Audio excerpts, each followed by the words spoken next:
Hello, happy birthday, America. You don't look a day over 230, although you are several years over that. No offense. You've wrinkled a little bit, you know. But today, I just wanted to talk about some of those things that I didn't know about July the 4th before I moved here. We get a little sample of what happens on July the 4th back in England through movies and things like that. But it's only when you immerse yourself in the event itself that you realise it's full of idiosyncrasies that either make you want to run, scream or get drunk, usually the latter. And so while eating a big piece of invisible apple pie, let's get this thing on the road, starting with number 1, or 5, maybe we're counting down, 5.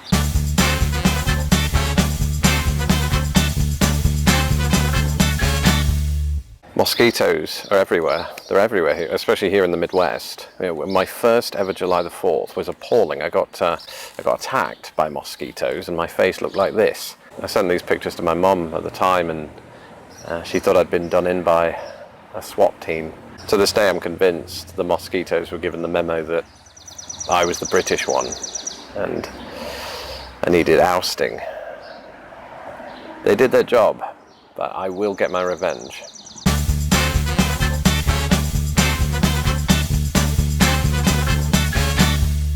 One of the times that the little bastards are most prevalent, I'm talking about the mosquitoes still, not the children, is when the fireworks come out, although there are kids at that too.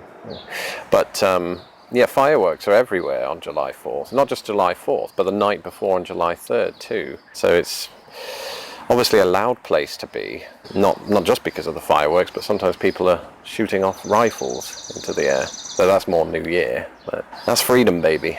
Freedom Fireworks. Actually, there used to be a shop where I lived called Freedom Fireworks.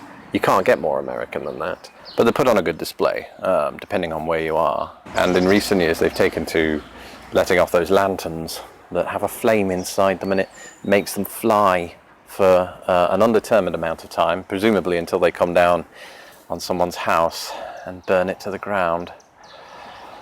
Still to see that happen be a marvellous sight. Not for the people inside, obviously. I'd help them out first and then film it.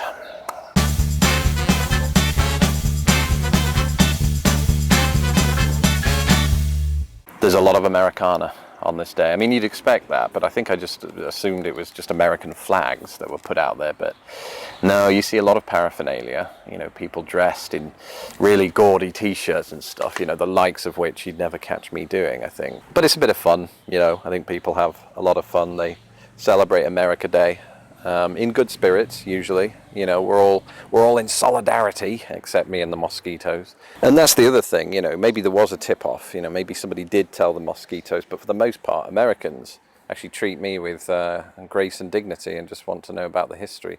They usually poke a bit of fun. You know, they mention the War of 1812, they mention the War of Independence, and I'm still not over that. I remember it like it was yesterday. In many ways it was, the War of Independence.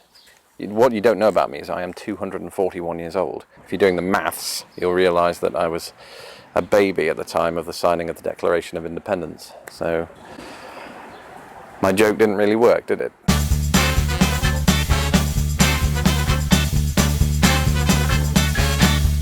The parades, they are something to behold, depending on when you view them.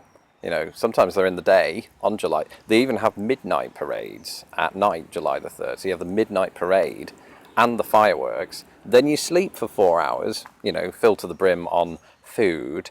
And then you go to another parade in the morning / early afternoon. And they typically work like this. It'll be kicked off by a fire engine coming through, blasting its horns, you know. So if you're hard of hearing, that's a good thing. And there'll be some children that follow just behind that, not in front of it. That would be a safety problem. Though, honestly, when the kids are throwing sweets at you, as they do from high up on those trucks, you rather wish some of them would.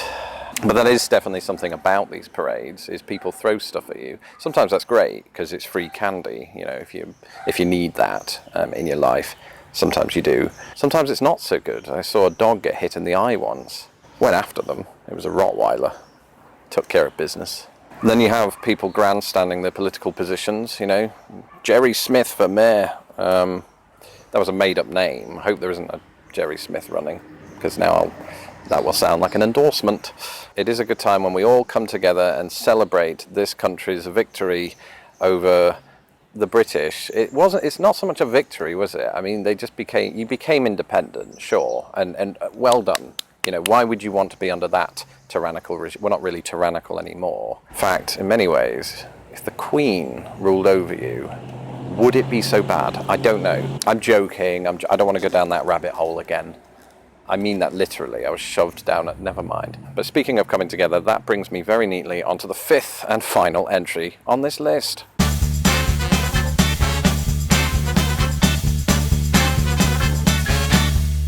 It's family, right? So in England, if we have a special occasion, Christmas, New Year, what have you, some sections of the population would rather just sort of stay at home on their own or with their other half or what have you. Here, I don't think there's a single person that does that. Everybody sort of joins a family, a big group for a huge party. For me, it was just something that was quite alien. I wasn't used to that sort of bonding, as it were. Not to say that my family weren't close. We don't like to hug very often, and so that's a major difference. But people come round, eat lots of apple pie, just tell jokes, usually at my expense, and then we go home, tired because we ate so much. But there's a sort of a non-family member who I've invited onto the show today, and that is America itself. America, hello. This is a fence, of course, but it is situated in the US, presumably made in America. Could be China, but even so. But it is nice to know that the birthday girl could join me partially on today's show. So happy birthday. And happy birthday to all of you as watching. It's not your birthday, unless it is. Happy July 4th. Bit of trivia. 3 presidents died on July 4th, all within 5 years of each other. 2 of them on the exact same day. If you know which presidents those were, let me know in the comments below. Might do this more regularly. Piece of trivia. I might not, because that actually means doing research ahead of time. All right. Happy 4th of July. Have a good one, and think responsibly. That's my new motto.